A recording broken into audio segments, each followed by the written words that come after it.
ഉപ്പാ, അല്ലാഹു എന്താണോ നിങ്ങളോട് പറയുന്നത് അത് ചെയ്തേക്കിനുപ്പാ, ഞാൻ ക്ഷമിച്ചുകൊള്ളാം. ഫലമ്മാ അസ്ലമാ വതല്ലഹു ലിൽജബീൻ. മിനായിലൂടെ പോകുമ്പോൾ കാണാൻ പറ്റും, ഇന്ന് മക്കയിൽ ചെന്നാൽ മിനായിലൂടെ കടന്നു പോകുമ്പോൾ ഇടത് ഭാഗത്തൊരു മലയുടെ മുകളിൽ ഒരു ചെറിയ കൊച്ചു മിനാരം പോലെ അടയാളപ്പെടുത്തിയിട്ടുണ്ട്, അല്ലേ? കണ്ടിട്ടുണ്ടാവും.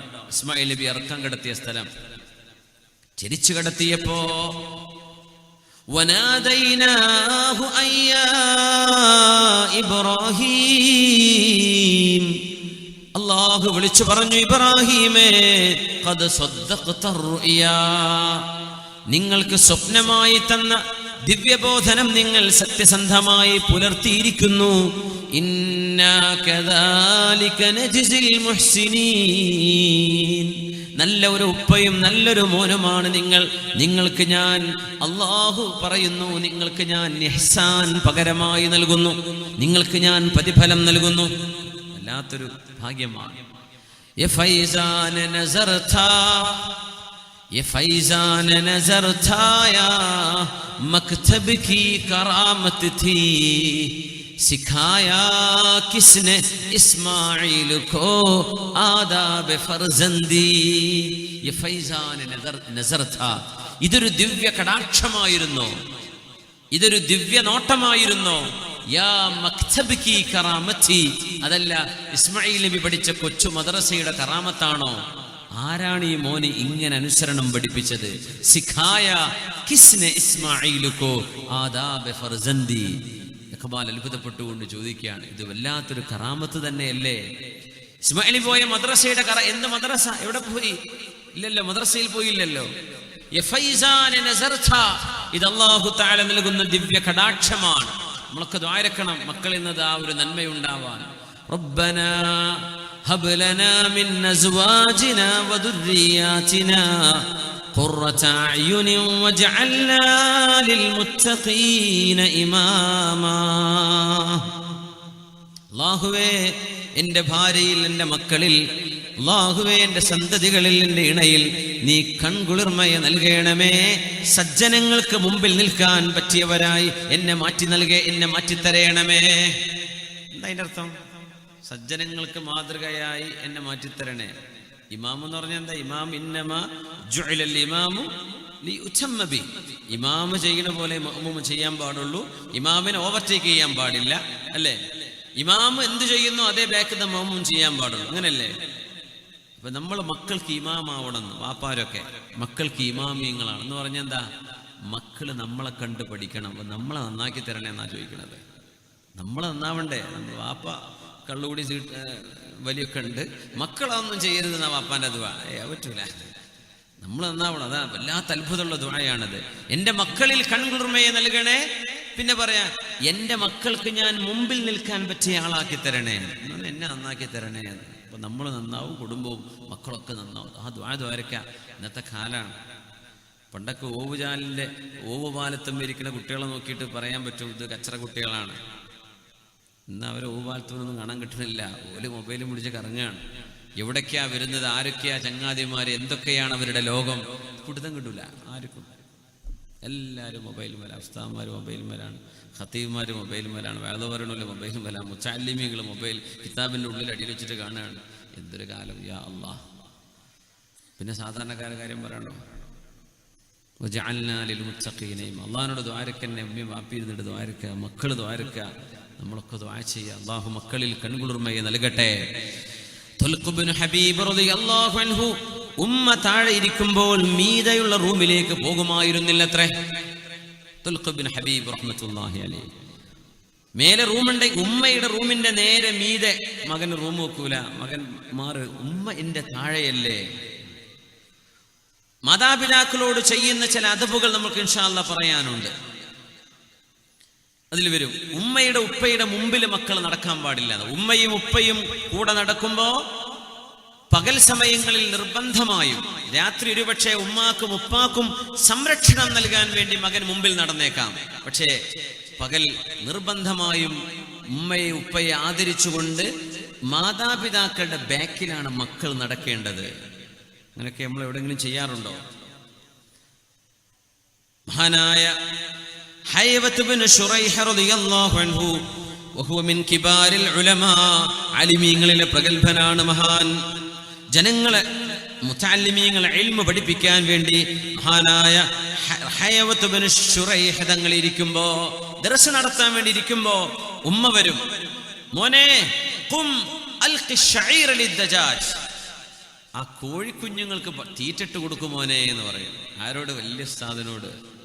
ഇപ്പൊ നമ്മളോട് ഉസ്താദ് മുദരിസ്മാരുണ്ടോ, ദർസ് നടക്കാന്ന് വിചാരിക്കുക. ആ ഉസ്താദിനോട് ഉസ്താദിന്റെ ഉമ്മ വന്നിട്ട് പറയാം, മുതഅല്ലിമീങ്ങളൊക്കെ മുമ്പിൽ ഇങ്ങനെ ഇരിക്കുമ്പോഴേ, പിന്നെ ആ കോഴികളൊന്നും തുറന്നു വിട്ടിട്ടില്ലല്ലോ, അങ്ങ് പോയിട്ട് കോഴിയെ തുറന്നു വിട്ടാക്കി എന്ന് പറഞ്ഞാൽ എന്താ അവസ്ഥ? മഹാനായ ഹൈവത്ത് ഇബ്നു ശുറൈഹ് റഹ്മത്തുള്ളാഹി അലൈഹി കിതാബൊക്കെ പൂട്ടി വെച്ചിട്ട് മുതഅല്ലിമീങ്ങളോട് ഇരിക്കട്ടോ, ഉമ്മ പറഞ്ഞത് കേട്ട് വരാം എന്ന് പറഞ്ഞ് കോഴികൾക്ക് ധാന്യമണികൾ ഇട്ട് കൊടുത്തിട്ട് വന്നിരിക്കും. അവിടെ അഹങ്കാരം തോന്നൂല, തോന്നാൻ പാടില്ലല്ലോ. ഇന്ന് ഏറ്റവും വലിയ അപകടം എന്താന്ന് വെച്ചാൽ, മക്കൾക്ക് ഇൽമുണ്ട്, മക്കള് ഭൗതികം പഠിച്ചവർ എഞ്ചിനീയർമാരാണ്, ഡോക്ടർമാരാണ്. വാപ്പയോ? വാപ്പ 4ാം ക്ലാസ്സും 3ാം ക്ലാസ്സൊക്കെ പഠിച്ചിട്ടുള്ളൂ. അപ്പൊ വാപ്പയെ കോൺവൊക്കേഷന് വിളിക്കും, അല്ലേ? എന്താണ് സന്നദ്ധാനം എന്ന് പറയില്ലേ നമ്മള്? അപ്പോൾ മംഗലാപുരത്ത് എനപ്പോയ കോളേജിലേക്ക് പോവാണ് മോനെ, അല്ലെങ്കിൽ PA കോളേജിലേക്ക് പോലെ വേറെ ഏതെങ്കിലും മുള്ളാർ, അല്ലേ? ഫാദർ മുള്ളാർ മെഡിസിൻ പഠിച്ച് കഴിഞ്ഞിരിക്കുകയാണ്, അല്ലെങ്കിൽ വേറെ ഏതെങ്കിലും കോളേജിലെ പോവാ. കൂട്ടുകാരൊക്കെ ചോദിക്കും, ധാരടോ വാപ്പാന്ന് പറയാൻ മടിയുള്ള ചില വല്യന്മാരെ ഇത് വീട്ടിലെ ഡ്രൈവറാന്ന് പറഞ്ഞിട്ടുണ്ട്. സുബ്ഹാനല്ലാഹ്, സ്വന്തം വാപ്പയാണ്. പക്ഷെ എന്താ, വാപ്പാക്ക് അങ്ങനെ വിദ്യാഭ്യാസമൊന്നും ഇല്ലല്ലോ. ഇപ്പോൾ പ്രൊഫസർമാരെ മുമ്പിലൊക്കെ ചെന്ന് പരിചയപ്പെടുത്തുമ്പോൾ ഈ വാപ്പ 4ാം ക്ലാസ് വർത്താനല്ലേ പറയുള്ളൂ എന്ന് വിചാരിച്ചിട്ട്. പക്ഷേ നമ്മളറിയണം, അതെങ്ങാനും ഒരു പിതാവിൻ്റെ മനസ്സിൽ തട്ടി ഒരു വേദനയായി പരിണമിച്ചാൽ ആ ഒരു പാപഭാരം ഈ ലോകത്തുനിന്ന് കഴുകിക്കളയാൻ കഴിയില്ല. നമ്മുടെ വാപ്പ വാപ്പയാണ്. നമ്മുടെ അത്ര ഒരു പക്ഷെ അവർക്ക് അറിഞ്ഞില്ലെന്ന് വരാം. അവരൊക്കെ സാധുക്കളാണ്, സാധാരണക്കാർ. അവർക്കൊന്നും പഠിക്കാൻ പറ്റിയില്ല. അന്ന് കഞ്ഞിവെള്ളം കിട്ടാൻ വേണ്ടി ഓടി നടക്കുകയാണ്, മക്കള് മരിക്കാണ്ടിരിക്കാൻ. ഇന്നല്ലേ ഷവർമയും അൽഫാമും കുഴിമന്തിയൊക്കെ ആയത്. അന്ന് നമുക്ക് കഞ്ഞിവെള്ളം തരാൻ വേണ്ടി അവർ ഓടുകയാണ്. അതിനുവേണ്ടി അവർക്ക് കോളേജിൽ പോകാൻ പറ്റിയില്ല. അതുകൊണ്ട് അവർക്ക് ഹൈസ്കൂൾ പഠനം കഴിഞ്ഞില്ല. അവര് 4ാം ക്ലാസ് മുതൽ അധ്വാനിക്കാൻ ഇറങ്ങി. 60-70 കിലോമീറ്റർ നടന്ന് മംഗലാപുരത്തേക്കും അതിനപ്പുറത്തേക്കും മരക്കച്ചവടത്തിനും അല്ലാത്തതിനും കന്നുകാലികളെ കൊണ്ട് യാത്ര പോവാൻ, കൊച്ചുമക്കളെ പോറ്റി വളർത്താൻ. ആ ഉമ്മയെ ഉപ്പയെ എൻ്റെ ഉമ്മയാണ്, എൻ്റെ ഉപ്പയാണ് എന്ന് സ്നേഹത്തോടെ പറയാൻ നമ്മളെ കൊണ്ടാവില്ലെങ്കിൽ എന്ത് ഡോക്ടറേറ്റാ, എന്ത് PhD? ദഖൽതു സമ്മത ജാഹിലൻ മുതവാദിഅൻ വഖറജ്തു മിൻഹാ ജാഹിലൻ ദുക്തൂറാ. അങ്ങനത്തെ ഡോക്ടറേറ്റാണ് ഇന്നത്തെ കാലം. കോളേജൊക്കെ പോകുമ്പോൾ നല്ല ജാഹിലാണ്, മുതവാദിഅൻ, വിനയമുള്ള ജാഹിലായിട്ടാ കോളേജിൽ പോണത്. ജാഹിലായ ഡോക്ടറേറ്റ് കിട്ടിയിട്ട് അങ്ങോട്ട് വരുന്നത്. ദുക്തൂർ ഡോക്ടറേറ്റ് കിട്ടിയിട്ടുണ്ട്, ആള് ജാഹിലാണ്, ഒന്നും പഠിച്ചിട്ടില്ല. ഇന്നത്തെ പല അവസ്ഥകളും അങ്ങനെയാണ്. ഒരു കവി പറയേണ്ടത്, ഡോക്ടറേറ്റ് എടുത്ത് വരിക എന്ന് പറയുമ്പോൾ നമ്മൾ വിചാരിക്കും ഭയങ്കര ആലിമായിട്ടുണ്ട്, ജാഹിലാണ്. പക്ഷെ ഒരു കാര്യം, പോകുമ്പം വിനയുള്ള ജാഹിലായിരുന്നു, ഇപ്പൊ വരുമ്പോ ഞാൻ ഡോക്ടറാന്നുള്ള വലിയ വമ്പ് പറയുന്ന അഹങ്കാരിയായ ജാഹിലാണ്. ഈ ഒരു വ്യത്യാസം ഉണ്ടായിട്ടുള്ളൂ. ദഖൽതു ഹമ്മത ജാഹിലൻ മുതവാദിഅ വഖറജ്തു മിൻഹാ ജാഹിലൻ ദുക്തൂറാ. അങ്ങനത്തെ ദുക്തൂർമാരാ ലോകത്തുള്ളത്. അള്ളാഹു കാത്തിരക്ഷിക്കട്ടെ. ഉമ്മയെ ഉപ്പയെ തിരിച്ചറിയാൻ കഴിയാത്തവർക്ക് എന്ത് പഠനം, അതെന്ത് ജ്ഞാനം.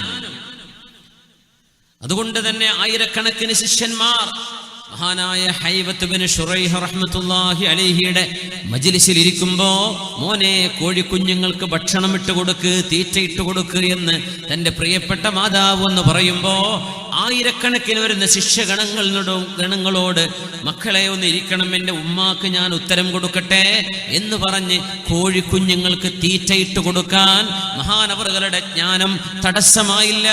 ഒന്നും പഠിച്ചിട്ടില്ലാത്ത പ്രിയപ്പെട്ട ഉമ്മയാണത്. ഉമ്മാക്ക് വലുത് കോഴിക്കുഞ്ഞുങ്ങളെ വളർത്തലാണ്. ഈ മുമ്പിലിരിക്കുന്ന ആയിരക്കണക്കിന് കുഞ്ഞുങ്ങൾ ഇനി വരാൻ പോകുന്ന പണ്ഡിതന്മാരാണ്. ഉമ്മാക്ക് അതൊന്നും അറിയില്ല. ഉമ്മാക്ക് വലുത് ആ കന്നുകാലികളും ആടും കോഴിയൊക്കെ തന്നെയാണ്. മോനെ കോഴിക്ക് തീറ്റിട്ട് കൊടുക്കുക. ആരോട്? മഹാനായ ഹൈവത്ത് ഇബ്നു ശുറൈഹ് റഹ്മത്തുള്ളാഹി അലൈഹിയോട്. എഴുന്നേറ്റ് പോകും. ഇതാണ് ജ്ഞാനം, അതാണ് പഠനം എന്ന് പറയുന്നത്, അതാണ് ജ്ഞാനം. മഹാനായ ഇബ്നു അബീ ബുറൈദ റളിയല്ലാഹു അൻഹു പറയുന്നുണ്ട്, സമിഅ്തു അബീ യുഹദ്ദിഥു അന്നഹു ഷഹിദ ഇബ്ന ഉമർ വറജുലുൻ യമാനിയുൻ യതൂഫു ബിൽ ബൈതി ഖദ് ഹമല ഉമ്മഹ്. ഇബ്നു ഉമർ റളിയല്ലാഹു അൻഹുവിന്റെ മുമ്പിലുണ്ടായ ഒരു അനുഭവമാണത്. അത് കാണുന്നത് മഹാനായ അബൂ ബുർദ റളിയല്ലാഹു അൻഹു. ഒരാൾ യമനിൽ നിന്ന് ഉമ്മയെ കൊണ്ടുവരാൻ ഉംറ ചെയ്യാൻ. ഉംറയോ ഹജ്ജോ മതാഫിൽ വന്നിട്ട് യമനിന്നേ ഉമ്മാനെടുത്തിട്ടാ വരുന്നത്. യമനിന്ന് ഞാൻ ചോദിക്കട്ടെ, നമ്മൾ സാധാരണ ഉംറക്കൊക്കെ പോകുമ്പോഴേ താമസിക്കുന്ന റൂമിൽ നിന്ന് മത്താഫൊക്കെ ഉമ്മാനെ തോളിച്ച് കൊണ്ടുവരാൻ പറ്റുമോ? പോകട്ടെ, തവാഫൊക്കെ നമ്മൾ വിചാരിക്കും നല്ല സുഖമുള്ള ഏർപ്പാടാണെന്ന്. 2 മണിക്കൂർ 3 മണിക്കൂറൊക്കെ കൊടുക്കും ചില നേരം ഒരു 7 ഷൗത്ത് അങ്ങോട്ട് കിടക്കാൻ. നമ്മൾക്ക് ഒറ്റക്ക് നടക്കാൻ കഴിയില്ല. ഒരു കുഞ്ഞിനെടുത്ത് നടക്കാൻ നമുക്ക്, ഒരു കുഞ്ഞിന് ഉംറ ഉണ്ടെങ്കിൽ എന്ത് പ്രയാസം തോന്നുന്നുണ്ട്. ഒരു ഉമ്മാക്ക് സ്വന്തം ഉംറ ചെയ്യണം, തവാഫ്, എന്നിട്ട് കുഞ്ഞിന് വേറെ ചെയ്യണം. ഒരു കുഞ്ഞിനെടുത്ത് നമുക്ക് നടക്കാൻ പറ്റുന്നില്ല. ആ സമയത്താണ് യമനിൽ നിന്ന് ഉമ്മയെ തോളിൽ വെച്ച് വന്ന ഒരാൾ തവാഫ് ഉമ്മയെ തോളിൽ വെച്ചിട്ട് ഉമ്മാക്ക് വേണ്ടി ചെയ്യാൻ. അന്ന് ട്രോളിയോ വീൽ ചെയർ ഒന്നുമില്ലല്ലോ.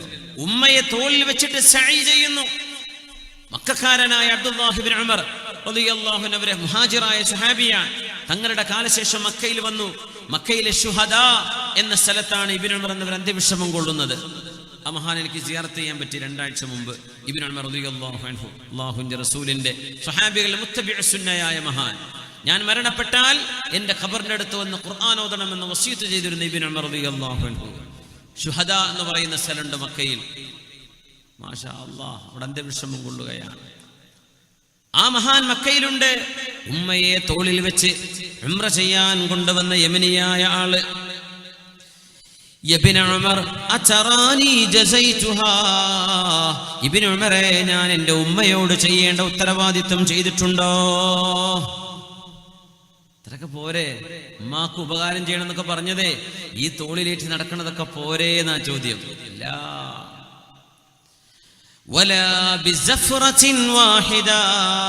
മോനെ, നിന്റെ പ്രസവമായ നേരത്ത് വേദന വരുന്നു പോകുന്നു, വേദന വരുന്നു പോകുന്നു. നീ ഒന്ന് പ്രസവിച്ച് കാണാൻ കൊതിച്ചു നിൽക്കുന്ന നേരത്ത് ആ ഉമ്മയുടെ പ്രസവ വേദനയുടെ ഒരു നേരത്തെ വേദനക്ക് പോലും നീ ഇപ്പൊ ചെയ്തത് പകരമായില്ല. അല്ലാഹു അക്ബർ, അല്ലാഹു അക്ബർ. ഉമ്മയെ ചുമലിൽ കൊണ്ടു നടന്നിട്ട് തവാഫും സഅയും ചെയ്തിട്ട് യമനിൽ നിന്നൊരു നീളം 1000ഓളം കിലോമീറ്റർ യമനിൽ നിന്ന് ഉമ്മയെ തോളിൽ വെച്ച് കൊണ്ടുവന്നിട്ട് മാസങ്ങളെടുത്ത യാത്രക്കൊടുവിൽ ഇബ്നു ഉമർ റളിയല്ലാഹു അൻഹുവിനോട് ചോദിക്കുന്നു, ഇബ്നു ഉമറേ, എൻ്റെ ഉമ്മയോട് ചെയ്യേണ്ട ഉത്തരവാദിത്വം ഞാൻ ചെയ്തു കഴിഞ്ഞിട്ടുണ്ടോ? ലാ വലാ ബിസഫറത്തിൻ മിൻഹാ. ആയിട്ടില്ല. പക്ഷേ വലാകിൻ അഹ്സൻത വല്ലാഹു യുസീബുക അനിൽ ഖലീലി കസീറാ. പക്ഷേ നിങ്ങൾ ചെയ്തത് വലിയൊരു ഉപകാരമാണ്. ഈ ഉപകാരത്തിന് അല്ലാഹു നിങ്ങൾക്ക് പ്രതിഫലം നൽകും. വളരെ കുറഞ്ഞ കർമ്മത്തിന് ഒരുപാട് പ്രതിഫലം നൽകാൻ കഴിവുള്ളവനാണ് അല്ലാഹു. അല്ലാഹു പ്രതിഫലം നൽകും. പക്ഷേ ഇതൊന്നും ഉമ്മ ചെയ്തതിന് പകരമായിട്ടില്ല.